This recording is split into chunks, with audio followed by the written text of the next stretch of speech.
Welcome to another episode of Ananda Marga Dharmacast. This is a podcast series exploring topics in spirituality using the teachings of Sri Sri Anandamurti as our foundation. And today we're going to address an age-old question, and it's based on a discourse that Anandamurti gave, which is called, "Which is the right path?" So I'm going to read a little bit from it, and then we'll look into it. He said, many people ask themselves the same question: which is the right path? Whenever scholars discuss this question together, they each give a different answer. So what should ordinary people do? Which path should they follow? And which one should they reject? Unable to discriminate between Shreya, that which leads to welfare, and Preya, that which leads to downfall, they are in a dilemma. Which is the right path? A great poet said, Shrutyayo vibhina, smrityayo vibhina, neka muniyasya matang na binam. Dharmasya tattvama nihitama guhayam mahajano jena kata sa panta. That's Sanskrit, and it's really old. It's attributed to Yudhisthira, so that comes from the Mahabharata times, which it could be 3,500 years old.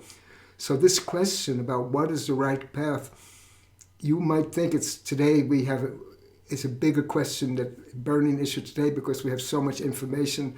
You go on the YouTube here and one person will say this, another person will say that.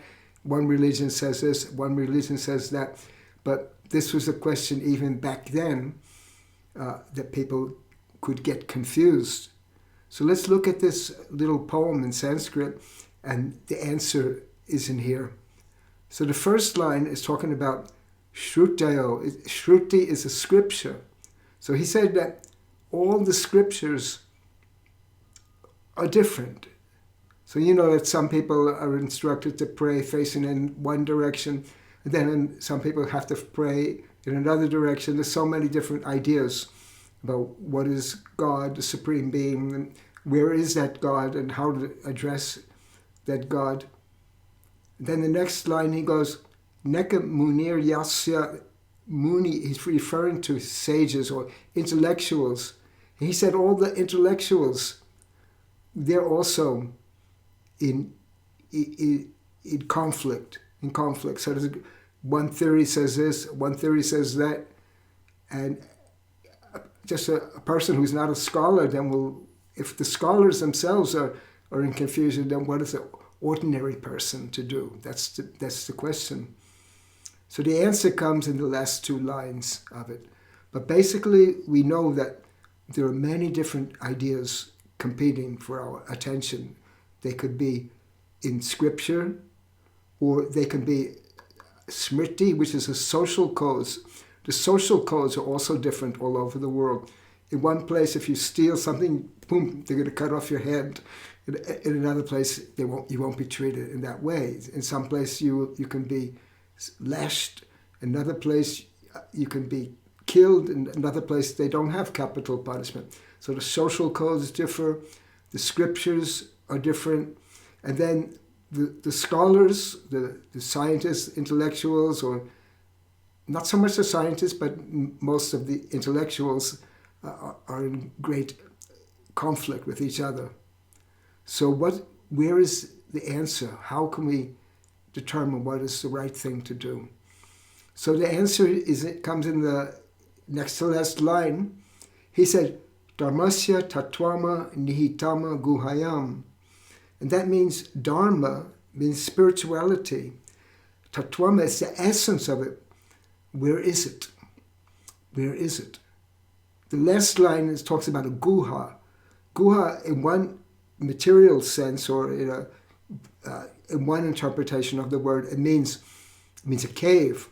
So should we go up and it's hidden in the cave somewhere? Should we go up to a cave and meditate or find some guru in the cave? No.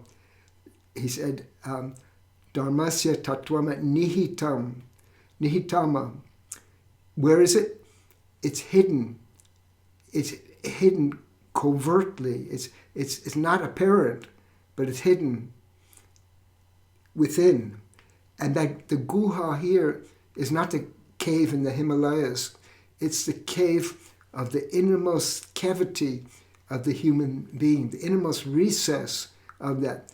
So the innermost recess, where is that? It's like this. And I've said this so many times, I'm going to say it so many times again. Each one of us, we say, I exist. It means our mind is working. But we also say, we can do it. I know I exist. There's something beyond the mind. And that's the place. That's where the cavity is. That's where the soul is. The essence of spirituality is hidden within each of us, within that soul, within that innermost recess. So this is what we have to do. But now the question comes, that's good theory, but I have to learn how to practice it, right? But it's still good if you already know that, then at least you won't waste your time going to some cave in the mountains, and you won't also get confused by all the scriptures and what the noise of the fray of the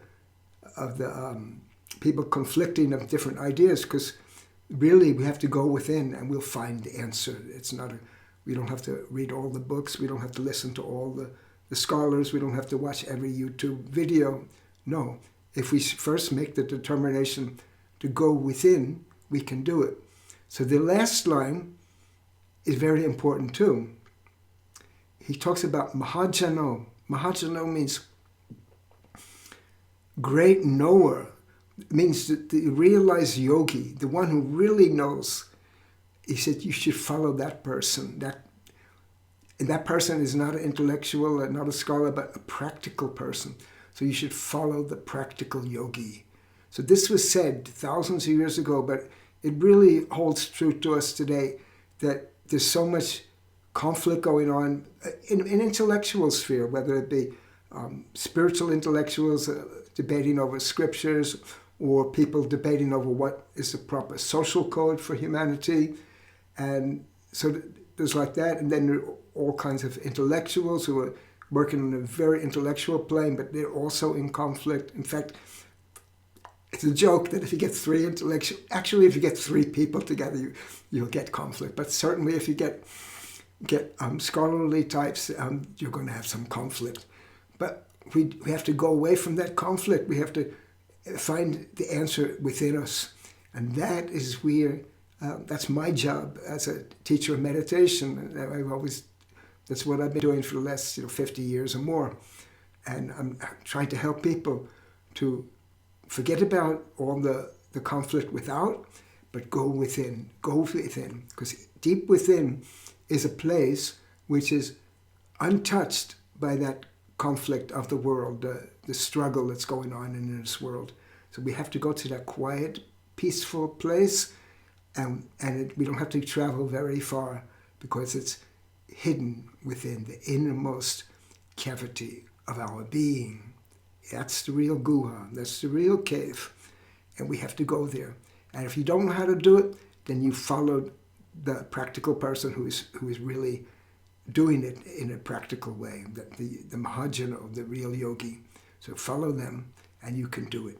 So that's it. I mean, it's a very short message in this discourse. He talks, if you read it, it's in Ananda Vachana written part 4, but in many other instances, this poem, this shloka, is repeated because it's a very important piece of knowledge in 4 lines.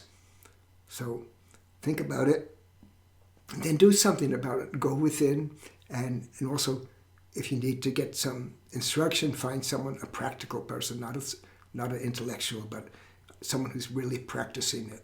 So this is the message for today, and thank you for If you're watching on YouTube, I hope you like it. And if you do like it, give it a thumbs up. And if you have some comments about this, I'd really be interested to hear your perspective on the topic and what you think about it. That'd be great. Put it in the comments section. And if you're on an audio platform, please subscribe to that place where you are so you get notification. And also, if you're just watching on YouTube, you can also go to all the audio platforms and you look for Ananda Marga Dharmacast, and you'll find us there, and then you can listen to us. Sometimes it's not convenient to watch it, but you can listen and learn something from it. So whichever you do is okay with me, whether it be audio or video or both, great. But I hope that you will come back again for some more and let me know what. Also, there's another thing you can put in the comments is if you have any topics that you want me or some of my colleagues to address, we'll do it. And that's about it. One more thing, last thing maybe, is if you want to get the kind of meditation teaching which I teach and my colleagues teach, I'll put some links in the description and you can go there and do that. And also you can direct message me if you need to do that too. So that's all, except for one more thing, which I always do at the end, is this greeting.